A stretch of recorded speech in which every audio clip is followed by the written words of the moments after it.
સાઈ રામ, જય શ્રી કૃષ્ણ, ઓમ નમઃ શિવાય। સ્વાગત છે મારી ચેનલમાં। કરીબો વેલકમ। કેમ છો બધા? મજામાં? અહીંયા કેરીની સિઝન ચાલી રહી છે, તો મેં વિચાર્યું કે કાંઈ કેરીનું નવી ટાઈપનું ડેઝર્ટ બનાવીએ। તો મેં એક કેરીનો ઉપયોગ કરીને આવું ટેસ્ટી અને ખાવામાં મજેદાર ડેઝર્ટ બનાવ્યું છે। તો ચાલે રેસીપીની શરૂઆત કરીએ।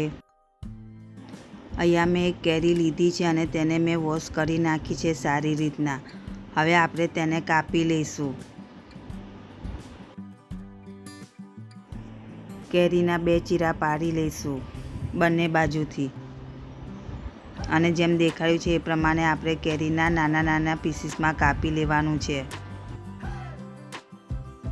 અહીંયા આ કેરીને ડોડો કેરી કહેવામાં આવે છે, જે આપણે કાપીને પીસીસમાં ખાઈ શકીએ, તેથી આનું નામ ડોડો કેરી છે। જેમ દેખાડ્યું છે એ પ્રમાણે આપણે ઝીણા ઝીણા પીસીસ કેરીના કાપી લઈશું। તમે જોયું કેરી કેવી ફાઇન છે, અને દેખાવ પરથી જ ખબર પડી જાય છે કે કેરી કેવી મીઠાશમાં હશે। કેરીની છાલમાંથી આપણે કેરીના પીસીસને કાઢી લઈશું। તો બધા પીસીસ કાઢી લીધા છે છાલમાંથી। હવે આપણે એક પ્લેટ લઈ લઈશું અને થોડા પીસીસને આપણે કાઢી લઈશું અને તેને સાઈડમાં રાખી લઈશું। તેને ગાર્નિશિંગમાં ઉપયોગ કરશું કેરીના પીસીસને।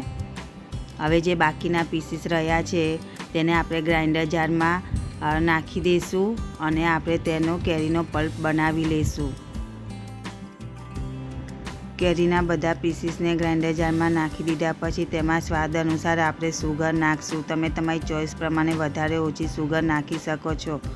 અને તેમાં આપણે અડધો કપ દૂધ નાખશું। હવે તેને ગ્રાઇન્ડ કરી નાખશું અને કેરીનો પલ્પ તૈયાર કરી નાખશું। તો કેરીનો પલ્પ બનીને તૈયાર છે। જોયો કેવો ફાઇન આપણો આ કેરીનો પલ્પ બન્યો છે। કેરીના પીસીસ જે આપણે પ્લેટમાં સાઈડમાં રાખ્યા હતા તેના પીસીસ જરીક મોટા છે, તો આપણે તેને ઝીણા ઝીણા કાપી લઈશું, જેથી ગાર્નિશિંગ કરશું તો સારા દેખાશે।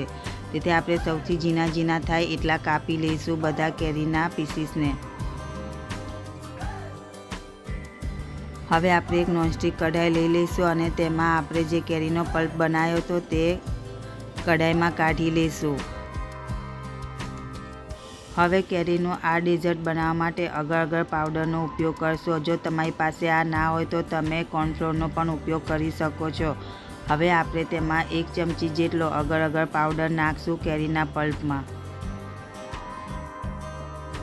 હવે અગર અગર પાવડરને કેરીના પલ્પ સાથે સારી રીતના મિક્સ કરી લઈશું। આવી રીતના તમે બનાવશો તો આ ડેઝર્ટ એટલું ફાઇન બને છે અને ખાવામાં પણ ટેસ્ટી લાગે છે। હવે ગેસનો ફ્લેમ આપણે ઓન કરી લઈશું અને તેની ઉપર આપણે કેરીના પલ્પવાળી કઢાઈ રાખી દઈશું અને મીડિયમ ફ્લેમ પર આપણે તેને સતત હલાવ્યા રાખશું, જેથી તે નીચે ચોંટે નહીં અને આ જલ્દી ઘાટું થઈ જાય છે। તેને ઘાટું થવામાં બહુ વાર લાગતી નથી। જો આપણે તેને હાઈ ફ્લેમમાં બનાવશું તો તે જલ્દી તો બની જશે, પણ ખાવામાં તે કાચું લાગશે। તેથી આપણે તેને મીડિયમ ફ્લેમ પર ઘાટું કરવાનું છે।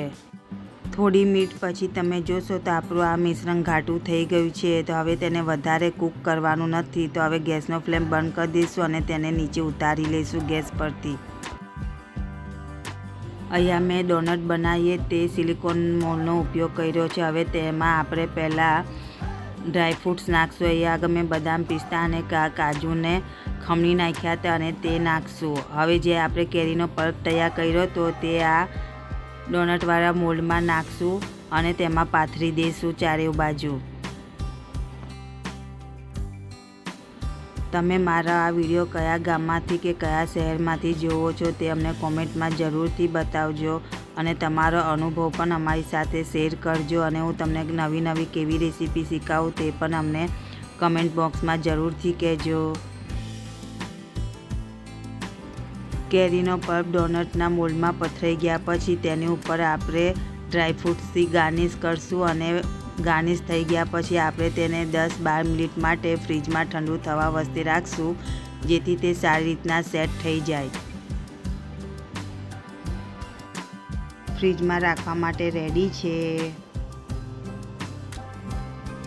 તો 10-12 મિનિટ પછી આપણે ફ્રીજમાંથી કાઢી લીધું છે। તો જો કેવું ફાઇન સેટ થઈ ગયું છે અને આસાનીથી તે મોલ્ડમાંથી નીકળી જાય છે।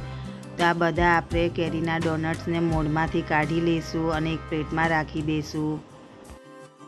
તમને મારી આજની આ રેસીપી કેવી લાગી તે મને કોમેન્ટ બોક્સમાં જરૂરથી કહેજો. હવે આપણે જે કેરીના પીસીસ ઝીણા ઝીણા કાપીને રાખ્યા હતા તે આવી રીતના વચમાં રાખી દઈશું અને કેરીના પીસીસથી ગાર્નિશિંગ કરી લઈશું અને તેની ઉપર આપણે ડ્રાયફ્રૂટ છાંટી લઈશું. ટાણ. તો તમને આજની મારી આ કેરીના ડેઝર્ટની રેસીપી કેવી લાગી અને જો તમને મારો આજનો આ રેસીપીનો વિડીયો ગમ્યો હોય તો લાઈક કરી દેજો અને તમારા સગા સંબંધીઓને શેર પણ કરજો અને મારી ચેનલને સબસ્ક્રાઈબ કરવાનું નહીં ભૂલતા.